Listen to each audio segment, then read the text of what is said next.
বুড়িমা গজল শুনেছেন আপনারা? বুড়িমাতে বলেছিলাম বুকের খাঁচায় লাথি মেরে সন্তান বাড়ি থেকে বার করে দেয়। এই মা তো কষ্ট করে সন্তানকে বড় করলো, সন্তানকে বিয়ে দিল। একটা ছেলে যখন নাইটে কাজ করে রাত 1টা 2টোর সময় বাড়িতে আসে, একই ছাদের তলায় মা আর বউ। তাহলে একই ছাদের তলায় যদি মা আর বউ ঘুমায়, সন্তান যদি বাইরে কাজ করে, সবচেয়ে টেনশন বেশি কার হবে, বউয়ের না মায়ের? সবাই বলবেন আপনারা মায়ের টেনশন হবে। মা ঘুমাতে পারে না, একই ছাদের তলায় মাও ঘুমাচ্ছে বউ ঘুমাচ্ছে, তবে মা স্বপ্ন দেখছে ছেলেটা কোন সকালবেলা 2টো পান্তা খেয়ে বেরিয়ে গেল, রাত 1টা বাজে এখনো বাড়িতে এলো না, না জানি সন্তানটার কি হলো। মা টেনশন করছে, আর বউ মনে করছে আজকে শনিবার মাইনে পাওয়ার কথা, কাল রবিবার একটু ঘুরতে যাওয়ার কথা আছে, শপিংয়ে যাওয়া হবে।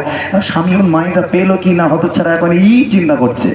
ছেলে বাড়ি এলো, দরজা নক করলো, মা সঙ্গে সঙ্গে উঠলো, দরজা খুলে ছেলের মুখের দিকে তাকিয়ে বলছে, হ্যাঁ রে বাবা, তো লেট হলো কেন রে বাবা? না, আমার রাস্তা জাম ছিল, কাজের চাপ ছিল, তাই একটু লেট হয়েছে। মা বললো, বাবা অন্তরে একটু পানি এলো, একটু এবার ঘুমোতে পারবো, যা হাত মুখ দিয়ে খাওয়া দাওয়া করে ঘুমা, আমি মা এবার একটু আরামে ঘুমাই। যদি বেতালে বউ ওঠে, রাগ করবেন না, বোঝানোর জন্য বলছি, বুড়িমাটা কেন লিখেছি তাই বলছি। যদি বউ ওঠে জিজ্ঞেস করবে, তোমার এত লেট হয়েছে কেন, কখন আসার কথা, কি হয়েছিল তোমার খুলে বলো, এত কিছু জিজ্ঞেস করার সময় আছে? ও বউ ঘুমিয়ে গেলে চোখ ডলতে দরজা খুলতে বলবে, দেখো মাইনে পেয়েছো, মাইনে হয়েছে? বলে ঘরে চল বলতেছি, বলে ঘরে যাওয়া যাবে না, আগে মাইনে পেয়েছো কে বলো, ভাত বন্ধ, ঘরে ওটা বন্ধ, তোমার কাল ঘুরতে যাবো, তোমার সার নেই। ওরে আল্লাহ, এই তো হচ্ছে বউ, তাই না? রাগ করবে না, তবে সব বউ এক না, কিছু ভালো বউ আছে, খবরদার রাগ করবেন না।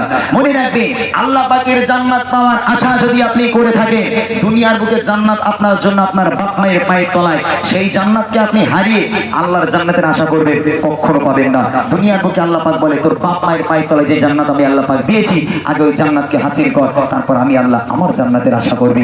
মায়ের জান্নাতকে ছেড়ে আমার জান্নাতের আশা করতে যাস না, তোরা কখনো জান্নাত পাবি না। শেষ কথায় করে দিচ্ছে, দেখেন, তোমার মতো এত বড়, তোমার মতো এত বড় কেউ